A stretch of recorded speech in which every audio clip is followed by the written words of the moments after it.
নমস্কার, আমি প্রসূন আচার্য। আপনারা দেখছেন ডিডি কলকাতা ওয়ান বা দেশ দুনিয়া কলকাতা। আমাদের আজকের আলোচনার যে মূল বিষয়, যে বারবার হঠাৎ করেই আমরা পশ্চিমবঙ্গের বিভিন্ন জেলায় যে এলাকাগুলোয় তৃণমূলের সাংসদ রয়েছেন বা তৃণমূলের বিধায়ক রয়েছেন, সেই এলাকাগুলোতে কেন্দ্র করে অশান্তির একটা বাতাবরণ দেখতে পাচ্ছি অদ্ভুতভাবে তৈরি হয়ে যাচ্ছে। মোথাবাড়িতে হলো, এরপর মুর্শিদাবাদ জেলা শামশেরগঞ্জে হলো, গতকাল ঘটেছে মহেশতলায়, দক্ষিণ চব্বিশ পরগনার মহেশতলার ঘটনাটা আপনারা সকলেই মোটামুটি যারা জানেন বা যারা না জানেন তাদের জন্য বলি। দোকান তৈরি রাস্তার ধারেকে কেন্দ্র করে দুটি গোষ্ঠী, আরও সুনির্দিষ্টভাবে বললে কিছু হিন্দু এবং মুসলিমের মধ্যে ঝগড়া বিবাদ, সম্প্রদায় ব্যবসায়িক গোষ্ঠী, সেখান থেকে কেন্দ্র করে গণ্ডগোল, অভিযোগ যে মন্দির ভাঙচুর হয়েছে, পাল্টা নাকি কিছু ঘরবাড়ি ভাঙচুর হয়েছে। আমাদের রাজ্যের প্রধান বিরোধী দলের যিনি দলনেতা শুভেন্দু অধিকারী, তিনি সাথে সাথে টুইট করছেন এবং পরিষ্কারভাবে বলছেন জিহাদিরা আক্রমণ করেছেন। উল্টো দিকে ববি হাকিম বলছেন যে যারা করেছেন তাদের আইন ব্যবস্থা নেবে। কিন্তু প্রথম থেকে যেটা দেখা যাচ্ছে যে failure of the police to protect the people, failure of the police for law and order situation, এবং প্রথম কয়েক ঘন্টা বা বেশ কয়েক ঘন্টা কিন্তু হাতের বাইরে চলে যাচ্ছে গোটা ঘটনা। সেই ক্ষেত্রে মাইনরিটি সম্প্রদায়ের বিরুদ্ধে মূল অভিযোগ উঠছে এবং অনেক ক্ষেত্রে দেখা যাচ্ছে সেই অভিযোগের বাস্তবতাও রয়েছে। এই দাঙ্গার পেছনে বা ঘটনার পেছনে কারা কিভাবে উস্কানি দিচ্ছে সে প্রসঙ্গ আলাদা। আমরা মূলত আলোচনায় যেটা আনতে চাইছি যে বারবার পুলিশ এইভাবে ব্যর্থ হচ্ছে কেন।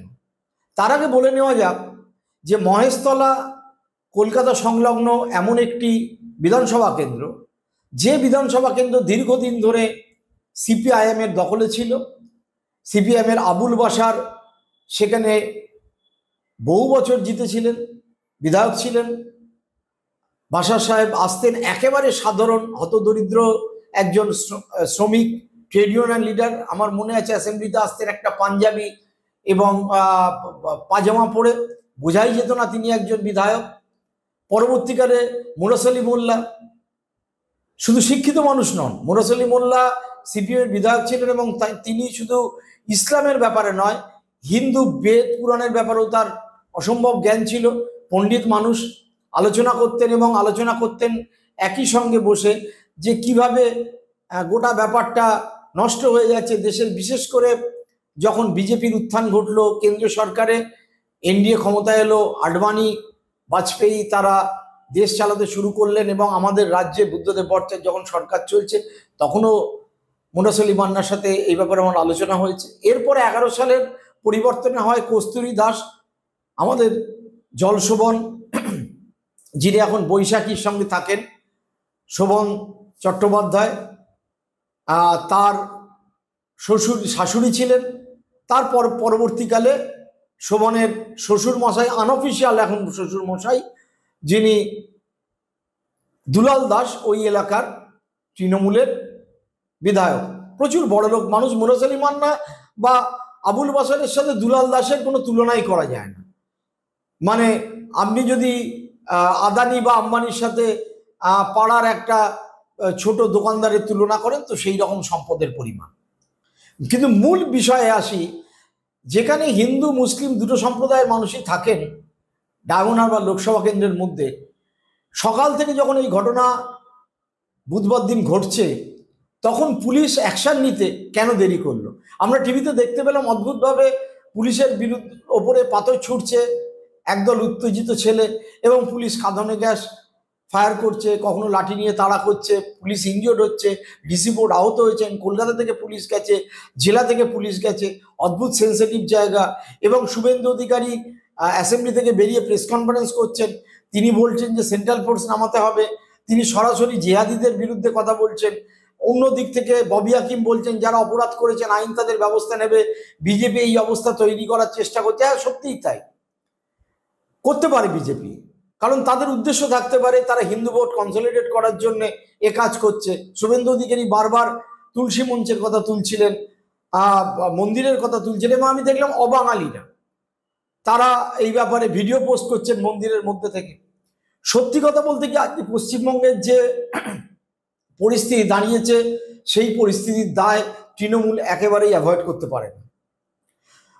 মুশকিল হচ্ছে যে তৃণমূল পার্টিটা সিপিএমকে হাঁটিয়েছিল একটাই ইয়েতে, সিপিএম হাঁটাও দেশ বাঁচাও, তাদের কোনো ইডিওলজিক্যাল গ্রাউন্ড ছিল না।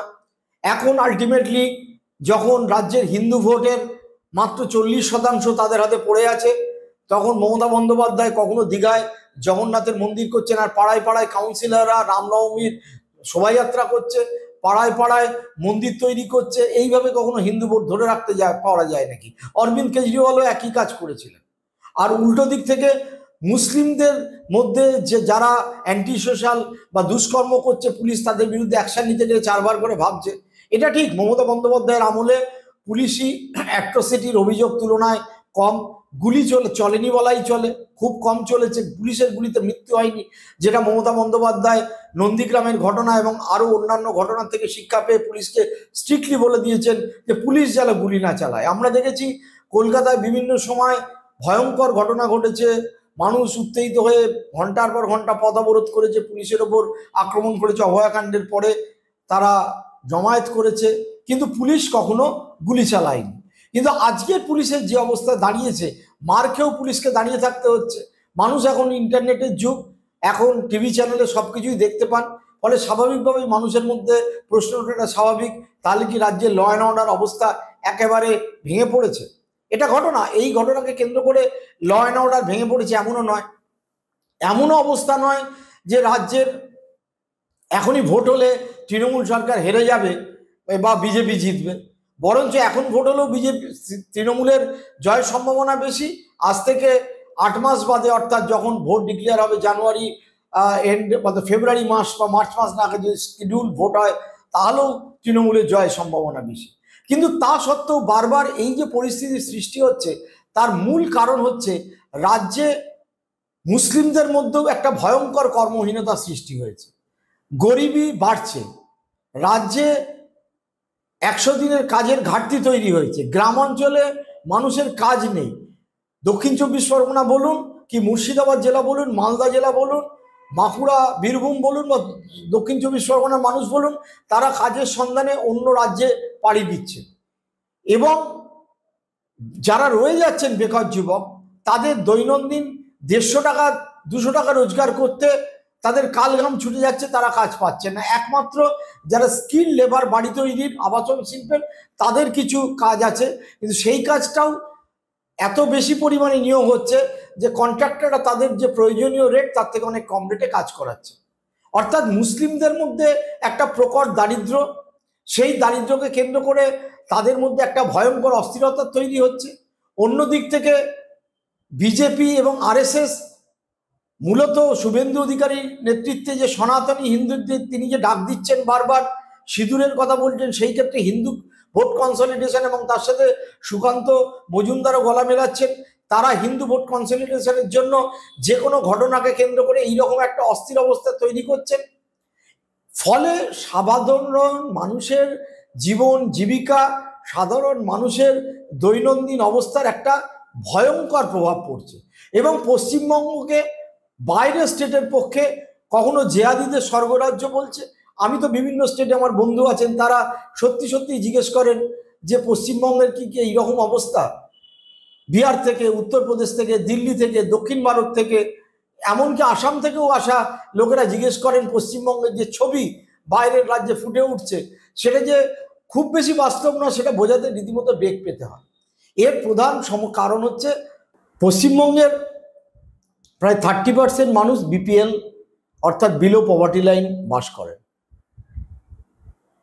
আর সমস্যা যেটা হয়েছে যে পুলিশ ভার্চুয়ালি দলদাস তো বামফ্রন্ট আমলে বলা হতো, পুলিশ এমন একটা ভাবে তৈরি হয়ে গেছে এখন। অনুব্রতর ঘটনায় আপনারা দেখলেন, এত মামাসি করে খিস্তি গালাগাল করা, খিস্তি বলা চলে। পুলিশ গেলই না, প্রথমে গেল তো 2-2.5 ঘন্টা কি বলল, তারপর কোনো কিছুর অ্যাকশনই প্রায় হলো না। অর্থাৎ তৃণমূল আর পুলিশ দুটোকে আলাদা করা খুব মুশকিল হয়ে যাচ্ছে। যতক্ষণ না তৃণমূলের পক্ষ থেকে কোনো কথা বলা হয়, পুলিশ কোনো ব্যবস্থা নেয় না। এটা সাধারণ মানুষের বাস্তব জীবনের অভিজ্ঞতা হয়ে গেছে। সিপিএম আমলে পুলিশ একরকম ব্যবস্থা নিত, বুদ্ধদেব ভট্টাচার্য আমলে অবস্থার কিছুটা উন্নতি হয়েছিল, তৃণমূল আমলের প্রথম 5 বছর একরকম ছিল, কিন্তু যত দিন গেছে আমরা দেখতে পেয়েছি যে পুলিশের ভূমিকা অত্যন্ত খারাপ। পুলিশের ভূমিকা একমুখী। পুলিশ এমন এমন কিছু ব্যবস্থা নেয় যেগুলো হাস্যকর। বিরোধী হলে আপনার বিরুদ্ধে ব্যবস্থা নেওয়া হবে, সরকার পক্ষে হলে সেই একই অপরাধের ব্যবস্থা নেওয়া হবে না। অন্যদিকে পুলিশ খিস্তি গালাগাল খেলে, মার খেলেও যদি দেখা যায় যে ভোটাররা আমাদের কোনো ব্যবস্থা নেবে না, অন্যদিকে ভোটাররা যদি বিরোধী দলের হয় সামান্য ব্যাপারেই পুলিশ ব্যবস্থা নেবে। এই যে পুলিশের যে একেবারে নুব্জ ভূমিকা, তার কোনো রকম স্বাধীন ব্যবস্থা নেওয়ার ভূমিকাই নেই। আজকের ঘটনা সেটা চোখে আঙুল দিয়ে দেখিয়ে দিচ্ছে। সেটা একেবারে দার্জিলিং থেকে কাকদ্বীপ, পুরুলিয়া থেকে শুরু করে বসিরহাট, সর্বস্তরে। তারপর যখন ঘটনা নিয়ে হইচই পড়ে তখন পুলিশ কিছুটা নড়ে চড়ে বসে, মিডিয়ার সক্রিয় হয়, দিল্লি থেকে নানা রকম বার্তা আসে, তখন দেখা যায় মমতা বন্দ্যোপাধ্যায়েরও টনক নড়ল, নবান্ন বলছে, পুলিশ হঠাৎ অ্যাক্টিভ হয়ে গেল। তার আগে পর্যন্ত পুলিশের যে ভূমিকা, এবং এই ভূমিকার সৃষ্টি কিন্তু হয়েছে বলতে দ্বিধা নেই সরাসরি নবান্ন নির্দেশে, এবং জেলার এক একজন নেতা তৃণমূলের, জেলা সভাপতি বা ব্লকের সভাপতিরা থানা চালায়, জেলা সভাপতিরা পুলিশের এসপিকে চালায়। এই হয়েছে পুলিশের বর্তমান অবস্থা। আজকে যে বিভিন্ন জায়গায় যে পরিস্থিতি সৃষ্টি হচ্ছে, মোথাবাড়ি বলুন, শামশেরগঞ্জ বলুন, বা আপনার মহেশতলা বলুন, এরকম ঘটনা আরও ঘটতে পারে। এর জন্যে পুলিশের এইভাবে, মানে আমরা দেখেছি অতীতে বেঞ্চের তলায় পুলিশ ঢুকে যায়। তো পুলিশের এই যে রূপ, সেই রূপটা কিন্তু একটা বড় দায়ী, এটা মাথায় রাখতে হবে। এই যে 26,000 শিক্ষকের চাকরি বাতিল হয়ে গেছে, এখন প্রায় 40 লক্ষ আবেদন জমা পড়বে, তারা কবে কাজ পাবে, কাজ কবে পাবে না। এবং যে 4 জনের আবেদনের ভিত্তিতে হাইকোর্টে মামলা করেছিলেন বিকাশ ভট্টাচার্য, 4 জনেই কিন্তু মুসলিম। কেউ, কারোর বাড়ি মালদায়, কারোর বাড়ি মুর্শিদাবাদ, কারোর বাড়ি বাঁকুড়া, কারোর বাড়ি উত্তর 24 পরগনায়। মুসলিম যুবক যারা স্কুল মাস্টারি চাকরিতে ঢুকেছিলেন, কিন্তু বলেছিলেন যে বেআইনিভাবে নিয়োগ হওয়াতে তাদের চাকরি হয়নি, তাদের হয়ে মামলা শুরু করেছিলেন বিকাশ ভট্টাচার্য। এবং এই মুসলিম শিক্ষিত সম্প্রদায়ের মধ্যেও ভয়ঙ্কর আনরেস্ট বাড়ছে, আর পুলিশ সেটাকে প্রাথমিকভাবে ট্যাকেল করতে পারছে। এইরকম একটা অদ্ভুত পরিস্থিতি এসে দাঁড়িয়েছে পশ্চিমবঙ্গের ক্ষেত্রে। তার ফলে যেটা হয়েছে যে হিন্দু সম্প্রদায়ের মধ্যে যারা শিক্ষিত, যারা বিবেচক, যারা এখনো মনে করে যে আরএসএস এবং বিজেপি তারা এই দেশটাকে একটা ফ্যাসিস্ট শক্তির দিকে নিয়ে যাচ্ছে, এবং তাদের একটা বড় অংশ ইডিওলজিক্যালি বিজেপির সাথে ফাইট করতে চায়, তাদের মনের মধ্যেও নানা রকম প্রশ্ন জাগ্রত হচ্ছে। এবং সবচেয়ে ভয়ঙ্কর ঘটনা যেটা আমি দেখলাম, যে 12 ঘন্টা ধরে, 10 ঘন্টা ধরে যে ঘটনা ঘটে গেল, দুলাল দাস বিধায়ক তো সবার আগে এগিয়ে আসবেন, তার কোনো পাত্তাই নেই। এই যে তৃণমূলের লোকেরা যাদের বাড়ি ভাঙচুর হয়েছে বলা হচ্ছে, টিভি চ্যানেলে দেখলাম বিজেপি নেতা সজল ঘোষ, যদিও তিনি শুভেন্দু অধিকারীর লাইনের লোক, শুভেন্দু অধিকারীর খাস লোক, হিন্দু মুসলিম করাই তার কাজ, তিনি বলছেন যে যারা আক্রান্ত হয়েছেন তাদের বাড়ি হচ্ছে ওই এলাকায় এবং তারা তৃণমূলের ভোটার। ঠিক একই জিনিস শামশেরগঞ্জের ক্ষেত্রেও হয়েছে। অর্থাৎ যে হিন্দুদের যারা এখনো পর্যন্ত তৃণমূলকে ভোট দিচ্ছেন, তৃণমূল কোনো ইডিওলজিক্যাল পার্টি না হয়, শুধু সারা বছর জনসংযোগ, দোল রাজনীতি আর মোটামুটি জনপ্রতিনিধিদের একটা ব্যবহার এবং কাজকর্মের ভিত্তিতে তারা ভোটে জিতে যাচ্ছে। কিন্তু বিজেপি আরএসএস এর মতো একটা সক্রিয় বাহিনীকে কমব্যাট করতে গেলে যে মতাদর্শ করার কথা, সেই লড়াই কিন্তু তাদের করার কোনো ক্ষমতাই নেই, তাদের এই রকম কোনো শিক্ষাও দেওয়া হয় না। তৃণমূলের যারা জনপ্রতিনিধি তারা কি করেন, যদি দেখেন এলাকায় কোনো একটা গরুর স্ট্যাচু করে বিজেপির লোকেরা পদ দখল করে একটা মন্দির বানিয়েছে এবং সেখানে হনুমান স্থাপন করেছে এবং সেখানে কিছু লোক পুজো দিচ্ছে, তার পাল্টা হিসেবে রাস্তার ধারে তারা আর একটা মন্দির তৈরি করে। এইবার সেই মন্দির তৈরি করলে যদি মুসলিম সম্প্রদায়ের লোকেরা অসন্তুষ্ট হন, তার জন্যে মুসলিম সম্প্রদায়ের লোকেরা যদি মাঝ রাস্তা দখল করে দোকান করেন, এই রাজাবাজারে আপনি যান এজেসি পোস্ট রোডের ওপরে রাস্তার ওপরেই দোকান, যে দোকান কোনোদিন ছিল না, সেই দোকানের প্রথম কথা কোনো প্রতিবাদ করেন না। তারপর যদি কোথাও সেখানে মসজিদ তৈরি হয় বা জমায়েত হয় সেক্ষেত্রেও প্রতিবাদ করেন না। অর্থাৎ দুটো ধর্মের সম্প্রদায়ের মানুষকেই তুষ্ট করে চলাই আইন, সেখানে বড় কথা নয়। কিন্তু এইভাবে কখনো কোনো সরকার দিনের পর দিন কাজ করতে পারে জনপ্রতিনিধিদের? এটা হয় না। মমতা বন্দ্যোপাধ্যায়ের ডোল রাজনীতি এবং এখনো পর্যন্ত হিন্দুদের একাংশ যেহেতু জোটবদ্ধ নয়, তারা এখনো মনে করেন সিপিএম কংগ্রেসকে ভোট দেওয়া যায়, তারা এখনো মনে করেন ফ্যাসিস্ট ফোর্সের বিরুদ্ধে ভোট দেওয়া যায়, তারা এখনো মনে করেন মমতা বন্দ্যোপাধ্যায় বিজেপির থেকে আসার থেকে মমতা বন্দ্যোপাধ্যায় থাকা ভালো, তার জন্য তাদের ভোট মমতা বন্দ্যোপাধ্যায় পাচ্ছেন বলেই তিনি এখনো পর্যন্ত জেতার জায়গায় আছেন। এবং আজ ভোট হলেও জিতবেন, আগামী দিন ভোট হলেও হয়তো জিতবেন। কিন্তু বারবার যদি এই পরিস্থিতি তৈরি হয়, বারবার যদি মোথাবাড়ির মতো কাণ্ড ঘটে, বারবার যদি শামশেরগঞ্জের মতো কাণ্ড ঘটে, বারবার যদি মহেশতলার মতো কাণ্ড ঘটে, এবং সেই ক্ষেত্রে পুলিশ যেভাবে আহত হন, মহিলা পুলিশ ইনজিওর্ড হয়েছেন, পুলিশ রক্তাক্ত হয়েছেন, ডিসি পোর্ট ইনজিওর্ড হয়েছেন, তাহলে মানুষের মনের মধ্যে প্রশ্ন জাগবে। এইবার এই ধরনের যদি গোষ্ঠী সংঘর্ষ হয় তাহলে কারা ক্ষতিগ্রস্ত হন? ক্ষতিগ্রস্ত হন সাধারণ মানুষ। শামশেরগঞ্জে আমরা দেখেছিলাম হারাধন দাস এবং চন্দন দাস খুন হয়েছিলেন, আর ইলাজ মমিন তিনি বাইরে থেকে এসেছিলেন, এসে ঈদের সময় বাড়িতে এসেছিলেন, তিনি আসছিলেন, তিনি গুলি খেয়ে বিএসএফ এর মারা গেলেন। গরিব সাধারণ মানুষ। আজকে যে আপনাদের বুঝতে হবে, এই ভিডিওটা যারা দেখছেন এবং যারা দেখছেন না তাদেরকে শেয়ার করা আমি দর্শকদের অনুরোধ করব। গরিব মানুষকে বুঝতে হবে যে আপনারা যদি এই ধর্মীয় বিভাজনে পা দেন তাহলে আপনার পেটের ভাতটা যেটুকুনি আছে ক্ষতিগ্রস্ত হবে। একদিন দোকান বন্ধ হলো না, পুরনো আইপিসি ধারা 144, বিএনএসের মধ্যে 163 ধারা লাগু হয়েছে ওই অঞ্চলে, মহেশতলা অঞ্চলে। এবং যে রবীন্দ্রনগর যে থানা এলাকায় ঘটনাটা ঘটেছে সেই থানা এলাকায় লাগু হয়ে গেল পুরনো 144 ধারা, মিটিং মিছিল করা যাবে না। এটা কিন্তু কোনো সমাধান না। এত পাথর কারা পেল? কাশ্মীর থেকে কি কোনো যুবকরা ইন্ধন পাচ্ছে? ওই দেখে দেখে শেখে নাকি যে পুলিশকে এইভাবে পাথর মারতে হবে? পুলিশ গুলি চালায়নি, খুবই ভালো কথা, কিন্তু যদি কোনো পুলিশ ইনজিওর্ড হয়ে গুলি আত্মরক্ষার্থে গুলি চালাতো তাহলে তো পরিস্থিতি আরো ভয়ঙ্কর হতো। আমরা জানি বিরোধী দলনেতা এই প্রসঙ্গ তুলবেন, কারণ বিধানসভায় যেভাবে মানে অপারেশন সিঁদুরকে নাম করে বা না করে যে বিতর্ক তৈরি হলো, তিনি যেভাবে বললেন যে চীনে যাদের বাপ ঠাকুরদা সেকু মাকু তারা সিঁদুর পরে না। আমি শুধু বলতে চাই, বাংলার বিধবা মহিলারা কি সিঁদুর পরেন? তারা কি মা বোন নয়? দক্ষিণ ভারতীয় আপনার নির্মলা সীতারামন কি সিঁদুর পরেন? আপনি জানতো দক্ষিণ ভারতে। আপনারা সিঁদুর নিয়ে রাজনীতি করছেন, করুন, মুশকিল হচ্ছে তৃণমূলের, তারা এই ব্যাপারটা কমবেটি করতে পারছেন না। এবং তাদের জনপ্রতিনিধিরা ইদানিং প্রেস কনফারেন্সে বসছেন এত বড় সিঁদুর পরে। অর্থাৎ বিজেপির যে ছেঁড়া বা ছাড়া চটিতে আপনি পা যদি গলাতে থাকেন কন্টিনিউয়াস, আপনার পক্ষে কিন্তু বিজেপিকে মোকাবেলা করা সম্ভব নয়। হয়তো আর একটা ইলেকশন আপনি উতরাতে পারবেন, কিন্তু যে বিষবাষ্প রাজ্যের মানুষের মনের মধ্যে সৃষ্টি হয়েছে সেই বিষবাষ্প কিন্তু আপনি উৎখাত করতে পারবেন না। এবং মহেশতলার যে পরিস্থিতি সেটা দ্রুত শান্ত হোক, রাজ্যের আর কোথাও যাতে এই ধরনের ঘটনা না ঘটে।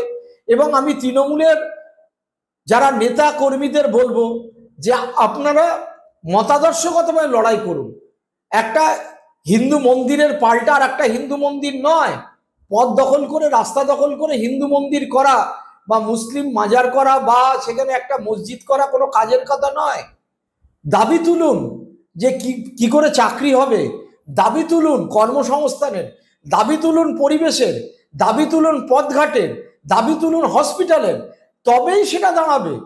আর শুধু যদি এই বাইনারিতে পা গলান তাহলে কিন্তু আগামী দিন রাজ্যের সাড়ে সর্বনাশ হতে বেশি দিন বাকি নেই। এই বলে আজকের আমাদের বক্তব্য শেষ করছি। ভালো থাকবেন, সেই সঙ্গে এই চ্যানেলটি সাবস্ক্রাইব করবেন, দেখবেন, শেয়ার করবেন, কমেন্ট করবেন, ভালো মন্দ যাই হতো। সকলে ভালো থাকবেন। নমস্কার।